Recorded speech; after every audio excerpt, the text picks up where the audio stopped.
Halo, selamat pagi saudara, apa kabar Anda di pagi hari ini? Senang sekali saya Hendra Bakti hadir kembali menjumpai Anda dalam Sapa Sulsel untuk menemani aktivitas Anda di pagi hari ini. Dan jangan lupa untuk tetap menerapkan protokol kesehatan, memakai masker, mencuci tangan, dan juga tetap menjaga jarak di masa pandemi ini. Semoga kita bisa keluar dari masa pandemi ini tentunya. Pemirsa dimanapun Anda berada, masyarakat Sulawesi Selatan kehilangan sosok ulama besar yang ada di Sulawesi Selatan, yaitu Andre Gruta, Kiai Haji Sanusi Baco yang berpulang ke rahmatullah pada hari Sabtu, tepatnya tanggal 15 Mei 2021 beberapa waktu lalu. Ada Bapak Firdaus Muhammad yang merupakan Ketua Komisi Dakwah di Majelis Ulama Indonesia dan juga sekaligus dekan dari Fakultas Dakwah di Universitas Islam Negeri Makassar. Halo, selamat pagi Ustaz. Assalamualaikum warahmatullahi wabarakatuh. Waalaikumsalam warahmatullahi wabarakatuh. Bagaimana kabarnya? Alhamdulillah, baik. Ya. Masyarakat Sulsel kehilangan sosok ulama besar beberapa waktu lalu dan kini sudah dimakamkan. Anda pada saat itu kemudian membacakan profil singkat dan daftar riwayat hidup pada saat Kiai Haji Sanusi Baco disalatkan di Masjid Raya Makassar begitu. Apa yang kemudian bisa kita dengarkan terkait dengan riwayat hidup beliau yang belum banyak diketahui oleh orang? Ya, terima kasih. Saya kira kita semua berduka. Masyarakat Sulawesi Selatan berduka dengan wafatnya Andre Gruta Kiai Haji Sanusi Baco LC. Saya mungkin boleh mengatakan saya termasuk orang yang beruntung karena mendapat kesempatan melakukan wawancara panjang dan berulang-ulang dengan waktu yang lama dan berulang kali bersilaturahim dengan beliau, terutama ketika menulis riwayat hidup beliau, yaitu beliau berusia 80 tahun ketika itu tahun 2017 proses wawancaranya. Jadi saya menulis itu dituntun oleh beliau, artinya materinya saya cross check dengan beliau dan akhirnya terbitlah buku Setia di Jalan Dakwah. Setia di Jalan Dakwah ini ya. Jadi ini narasumbernya adalah Gruta. Jadi pernah satu kali wawancara itu sampai 2 jam. Begitu asiknya beliau mengalir bercerita. Nah, kalau selama ini mungkin orang lebih banyak menyimak saja cerita-cerita dari Gruta, hikmah-hikmah. Tetapi saya belajar banyak tentang kehidupan dari wawancara itu. Karena otomatis kan saya bertanya, bagaimana masa kecilnya, bagaimana ketika merantau, bagaimana perjalanan hidupnya. Sehingga kita bisa berkesimpulan hidup beliau sangat paripurna. Gitu. Yang tercatat misalnya, beliau lahir di Maros tahun 1937. Tepatnya 3 April 1937. Beliau wafat dalam usia 84 tahun. tahun. Nah, beliau itu hidup dalam keluarga yang miskin, ya, hidup yang sangat memprihatinkan. Orang tuanya seorang petani, bapaknya seorang petani, namanya Baco Deng Nabah, bapaknya itu. Nah, ibunya namanya Den Ratu. Tetapi beliau itu mendapatkan banyak pelajaran yang membentuk karakternya itu adalah ibunya. Dan ibunya wafat dalam usia beliau masih sangat muda. Dan Andre Gruta Kiai Sanusi Baco itu ketika ibunya meninggal masih kanak-kanak. Gitu. Jadi ketika beliau oleh ibunya dikirim, oleh bapaknya dikirim ke Makassar, itu di DDI Galasong Baru, Ujung Tanah. Itu belajar. Pesantren ya? Pesantren, tapi tidak lama di situ. Kemudian beliau kembali di kampung ketika kakaknya perempuan itu sakit. Tidak lama ibunya juga sakit keras, lalu kemudian meninggal. Apa pelajaran yang didapat oleh Andre Gruta dari ibunya? Misalnya tentang kesabarannya. Jadi beliau mengatakan, saya hidup prihatin, dalam keluarga prihatin, tapi ibuku tidak pernah berkerut keningnya. Artinya tidak pernah ada kelihatan susah. Jadi dari sini saya melihat ada gen karakter diwarisi dari ibunya. Walaupun kebersamaan beliau dengan ibunya lebih singkat dibanding dengan bapaknya, ayahnya. Justru begitu. Mungkin karena singkat itu sehingga sangat membekas. Berkesan. Iya. Gitu. Jadi ibunya itu karena tidak dibawa ke rumah sakit, itu meninggal tengah malam dalam pangkuan beliau. Seorang anak masih sangat muda. Dia jaga ibunya, lalu kemudian melihat wajah ibunya usap-usap, lalu kemudian ibunya meninggal dalam pangkuannya.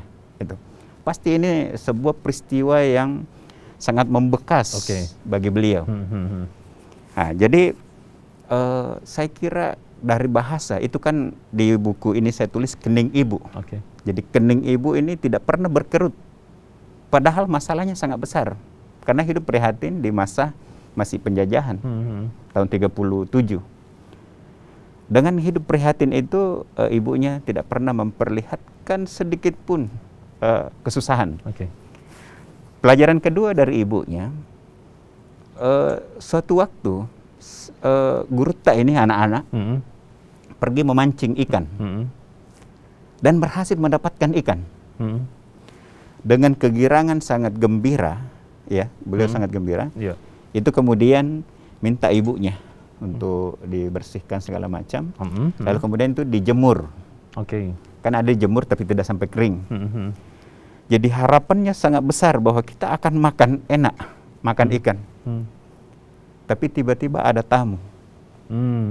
Nah, ketika ada tamu, inilah kemudian ibunya menyuguhkan. Ya, namanya tamu disuguhkan yang terbaik. Disuguhkan gitu, yang terbaik. Dan ikan itu habis. Beliau tidak mencicipi sedikit pun. Habis. Ya mungkin juga jumlahnya satu ya. Sehingga ketika tamu itu makan, nah, beliau sebagai anak-anak, ini beliau katakan ke saya, ceritakan, itu saya menangis katanya. Gurutta itu menangis sebagai anak-anak, menangis. Nah, disitulah diberi pelajaran sama ibunya. Ketika dinasehati. Apa pesan penting? Pesan moralnya adalah bagaimana kita memiliki kepedulian pada orang lain. Jadi terkikis egoisme. Meskipun mengorbankan sedikit apa ya yang terbaik. Itu kan beliau memiliki ekspektasi yang tinggi, kita akan makan enak dengan ikan ini, tapi ikan itu diberikan kepada tamu. Nah, ketika beliau menangis, disitulah ibunya memberi nasihat bahwa kita tidak boleh individualis, egois. Kita harus lebih dahulukan orang lain, membantu. Coba kalau nilai ini kita ambil untuk sisi kehidupan sekarang ini. Saya kira ini sangat penting. Bagaimana kita itu memiliki kepedulian, menghargai orang lain, mendahulukan orang daripada kita. Jadi betullah bahwa al-ulmu al-madrasatul ula, ibu adalah guru yang pertama, itulah yang didapatkan oleh Gurutta K. Sanusi Baco. Dan cerita yang Anda sampaikan tadi itu semua adalah hasil wawancara mendalam yang Anda lakukan begitu kepada almarhum Andre Gurutta Kiai Haji Sanusi Baco begitu ya. Dan itu tentunya banyak orang yang tidak mengetahui cerita-cerita yang Anda dapatkan dari sosok beliau tentunya. Nanti kita akan lanjutkan lagi Pak Firdaus. Selanjutnya kita masih akan terus membahas terkait dengan sosok almarhum Andre Gurutta Kiai Haji Sanusi Baco. Setelah jeda berikut tetap bersama kami.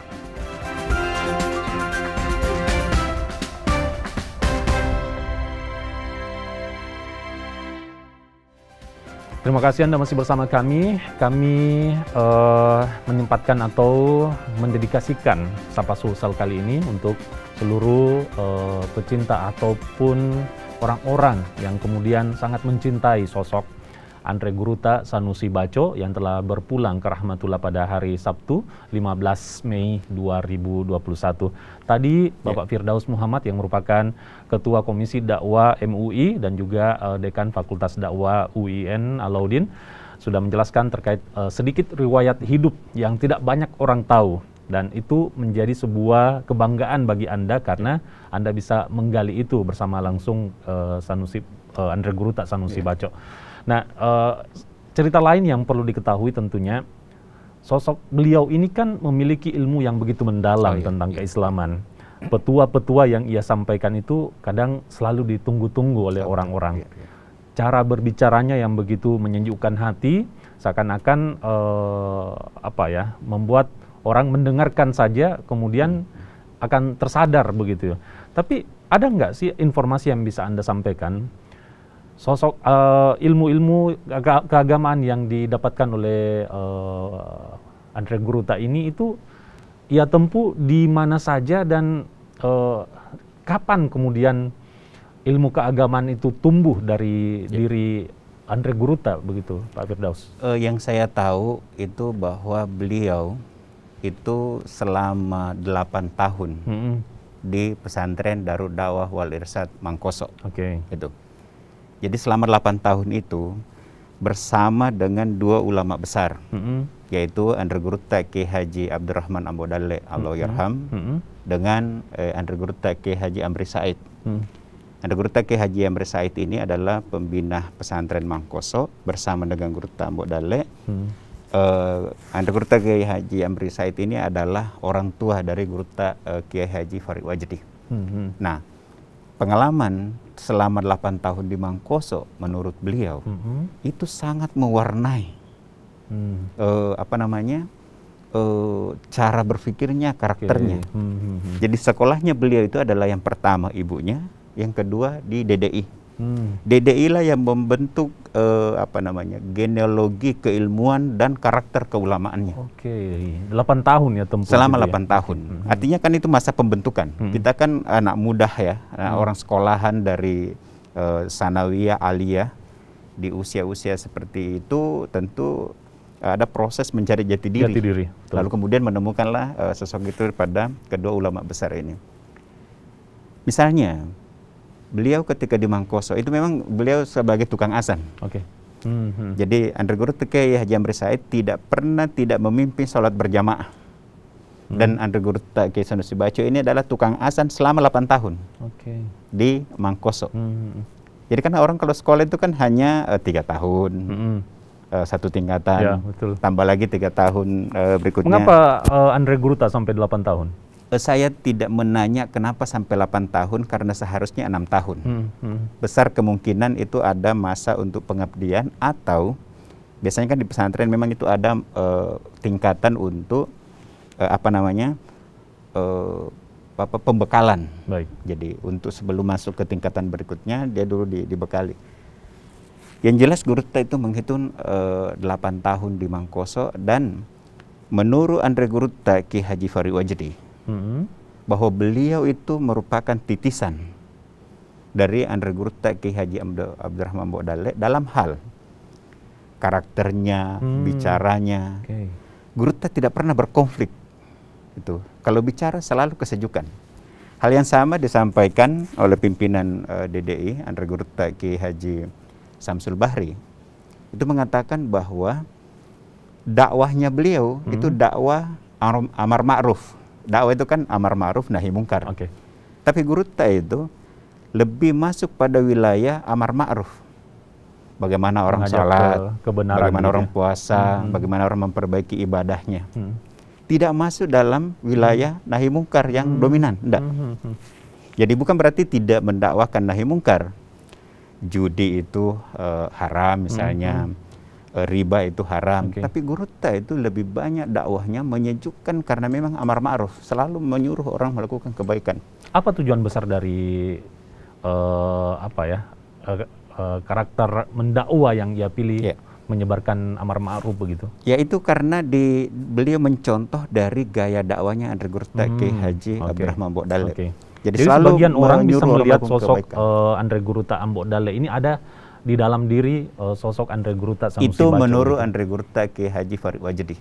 Karena beliau sama-sama di di DDI, kemudian beliau menceritakan bahwa ketika Andre Guruta Kiai Haji Abdul Qadir Khalid kembali ke Indonesia dari Mesir, saatnya bersamaan justru syukuran untuk mengantar Guruta Kiai Sanusi Baco itu ke Mesir. Tahun 63. Nah, jadi pengalaman-pengalaman di pesantren itu membentuk karakternya. Ada lagi, Andre Guruta sering menceritakan bagaimana Andre Guruta Kiai Haji Amri Said itu menempah beliau. Misalnya, bagaimana disiplin. Jadi Guruta Amri Said itu, kalau sudah memberi pengajian, itu selalu melihat semua kelas di Mangkoso. Jadi kalau ada guru terlambat, beliau yang mengajar. Lalu gurunya malah dihukum, berdiri di pintu. Beliau harus, Karena haknya santri itu diajar sesuai dengan waktu yang sudah ditentukan. Itu disiplin. Baik. Begitu juga kalau ada acara maulid, Isra Mi'raj, acara-acara pesantren. Kalau ada barang-barang warga yang dipinjam, apakah kursi atau tenda dan semacamnya, itu kata beliau, kita tidak tidur, tidak boleh istirahat sebelum semua kembali. Gitu. Itu nilai-nilai yang diajarkan. Nah, sampai ada satu lagi nilai, pernah beliau itu tes di Parepare. Nah, pokoknya ada satu kegiatan yang diikuti dalam bentuk tes.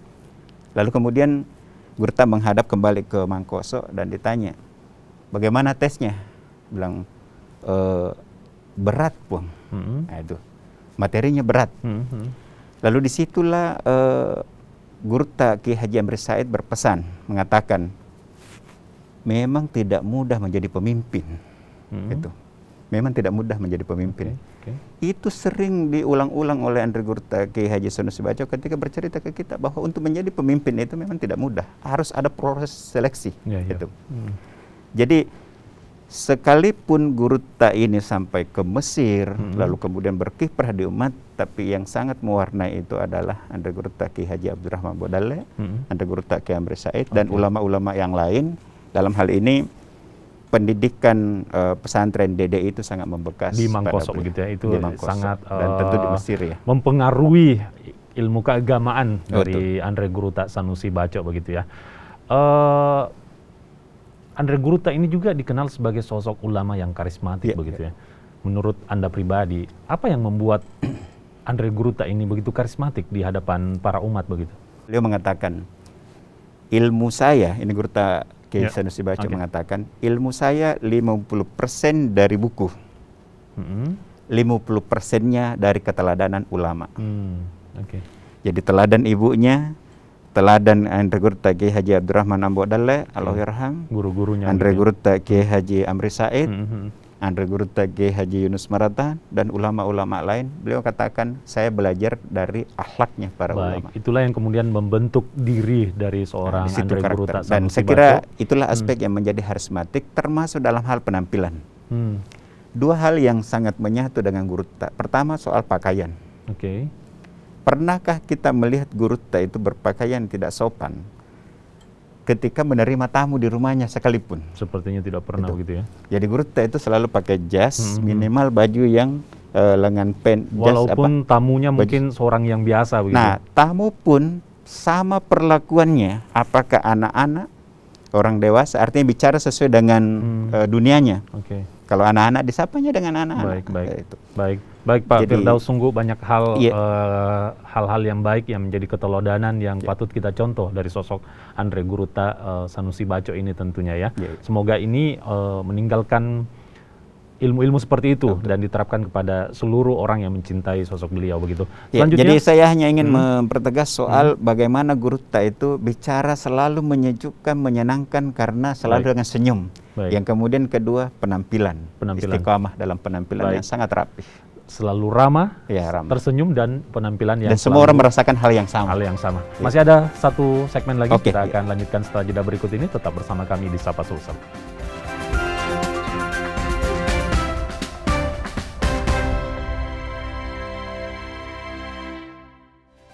Terima kasih Anda masih bersama kami. Kita masih membahas terkait dengan mengenang sosok Andre Gurta Kiai Haji Sanusi Baco. Masih bersama dengan Bapak Firdaus Muhammad, Ketua Komisi Dakwah MUI dan juga Dekan dari Fakultas Dakwah UIN Alauddin.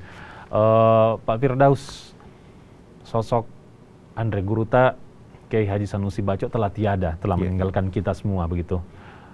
Jika kita membandingkan atau mungkin kita bisa melihat saat ini kan banyak sekali ulama-ulama atau para pendakwah-pendakwah yang sudah bermunculan di mana-mana begitu ya. Apa yang harus dipelajari dari sosok Andre Gurta Sanusi Baco ini yang harus dicontohi oleh para ulama, para pendakwah saat ini begitu, menurut Anda? Saya kira pada kemampuan menjaga literasi. Jadi artinya Gurta itu membaca. Jadi seringkali beliau mengatakan ada buku yang saya baca seperti ini. Jadi artinya apa? Beliau pernah katakan ke saya bahwa banyak penceramah sekarang itu tidak membahas sesuatu dari definisi. Padahal definisi itulah yang kemudian menjadi sumbunya ilmu. Jadi kalau orang sudah mampu menguraikan definisi sesuatu, definisi kematian, apa itu kematian? Oh, kematian dari kata wafat. Wafat itu artinya apa? Sempurna, diurai, dijelaskan. Artinya jadi, berbicara harus punya dalil, begitu betul. Ya. Jadi Gurutta itu selalu memperkuat Anda bicara harus ada dasarnya. Dan Anda harus mengurai definisi, karena disitulah pintu kita untuk bisa memberi pemahaman kepada masyarakat. Anda juga menuliskan sebuah buku. Oh iya. Ini Sehimpun Kisah dan Hikmah, begitu ya, tentang Andre Gurutta Sanusi Baco, begitu. Bisa Anda jelaskan soal buku ini? Nampaknya Anda begitu terilhami begitu untuk menulis banyak cerita tentang sosok beliau. Beliau pada tahun 2018 itu kan sakit. Kemudian dalam suasana sakit, lalu diminta oleh sebuah media untuk menulis kolom. Maka sayalah dipercayakan untuk menulisnya.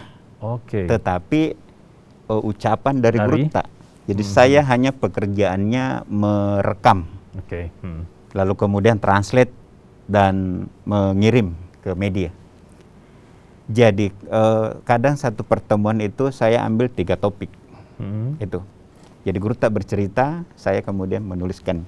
Sehingga ini topiknya sampai 30 topik. Dan seharusnya diterbitkan 2 buku, karena itu 2 Ramadan. Jadi 60 judul. Jadi 60 judul, bahasanya sederhana, yaitu, tetapi sangat membekas. Nah, apa keahlian beliau? Itu bercerita. Seperti Anda katakan tadi, bahasa beliau itu pelan. Jadi bisa kita tulis. Jadi saya merekamnya, kemudian menulisnya, lalu kemudian ini orisinal bahasa beliau. Jadi makanya kan ini misalnya tamu tersenyum. Itu beliau bercerita bagaimana ketika didatangi seorang tamu. Jadi ini bukan fiksi. Baik, jadi membaca buku ini seakan kita mendengarkan saya langsung. Saya berusaha semaksimal mungkin menjaga orisinalitas bahasa ibu. Di mana bahasa Gurutta. Pemirsa jika ingin mendapatkan buku-buku tentang sosok beliau ini? Ini buku sangat terbatas. Ya, sebenarnya cetaknya banyak, tetapi kan saya lebih banyak membagi-bagikan kepada teman-teman. Dan sekarang jumlahnya sangat sedikit. Umumnya buku ini, 2 buku ini saya serahkan ke Gurutta untuk dijadikan hadiah kepada siapapun tamunya. Siapapun tamu beliau. Ya, jadi ini tidak diperjualbelikan. Baik. Tapi saya masih punya koleksinya. Tapi yang saya katakan tadi, bahwa untuk mengobati kerinduan kita kepada Andre Gurutta Kiai Haji Sanusi Baco, mau mengenal hidupnya ada di buku ini. Mau mengenal ceramah-ceramah beliau, ini ada di buku ini. Terakhir mungkin, Anda begitu banyak waktu berinteraksi dengan Andre Gurutta begitu. Pesan yang paling berkesan, biasanya kan beliau memberikan wejangan-wejangan begitu ya. Yang paling berkesan yang Anda ingat sampai sekarang itu apa sih? Yang paling berkesan itu dalam hal mengapresiasi. Jadi saya mulai aktif itu khotbah di Masjid Raya itu sekitar tahun 2010. Dan ketika selesai ceramah, selesai khotbah, itu kan Gurutta punya tradisi selesai khotbah itu duduk dulu bersama para pengurus. Mungkin 15 menit sampai 20 menit. Setiap selesai khotbah, termasuk ceramah Ramadan misalnya, itu Gurutta selalu mengapresiasi. Tidak pernah menyalahkan. Itu. Jadi kita ini pasti merasa juga ada kebanggaan tersendiri ketika Gurutta yang mengapresiasi. Anda bisa bayangkan betapa beratnya untuk ceramah di depan Andre Gurutta begitu ya. Dan Gurutta itu selalu hadir di Masjid Raya. Salat Jumat, salat tarawih, subuh, tarawih, itu beliau hadir sampai Ramadan kemarin. Nah, kemudian beliau ini karena beliau sudah wafat, beliau sering menceramahkan bahwa ketika orang sudah wafat, termasuk ketika istri beliau wafat, beliau mengatakan bahwa ketika ada orang wafat, meninggal, itu seakan-akan berpesan begini, tugasku sudah selesai. Itu. Jadi ketika istri beliau meninggal, seakan-akan beliau cerita, seakan-akan istrinya berpesan, Ustadz, selesai saya tugasku, tugas tak besarkan anak-anak. Itu. Jadi sekarang Gurta seakan-akan berkata kepada kita semua, tugasku sudah selesai, lanjutkan. Itu. Artinya kita menerima estafet ini minimal dari girahnya. Tentu kita tidak bisa menduplikasi Gurta, sangat jauh, hampir mustahil. Tetapi jangan juga kemudian kita mengabaikan, meninggalkan. Tentu banyak nilai-nilai. Kalau misalnya dari 100, kita ambil 1 atau 2 saja lebih dari cukup. Artinya ada nilai yang kemudian kita warisi, kita jaga dari beliau. Terutama dalam hal keteladanan, kesejukannya.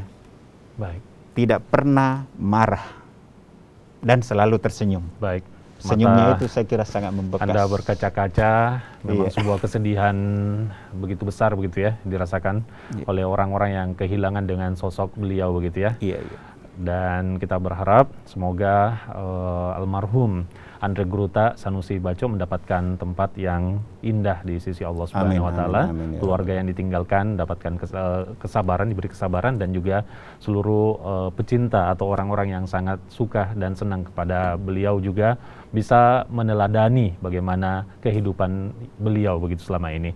Baik, terima kasih Bapak Firdaus Muhammad, Ketua Komisi Dakwah MUI dan juga Dekan Fakultas Dakwah di UIN Alauddin sudah berbagi dengan kami di Studio Kompas TV Makassar. Demikian perbincangan kami di kesempatan hari ini. Terima kasih Anda telah bersama kami. Selamat pagi, saya Hendra Bakti, sampai jumpa.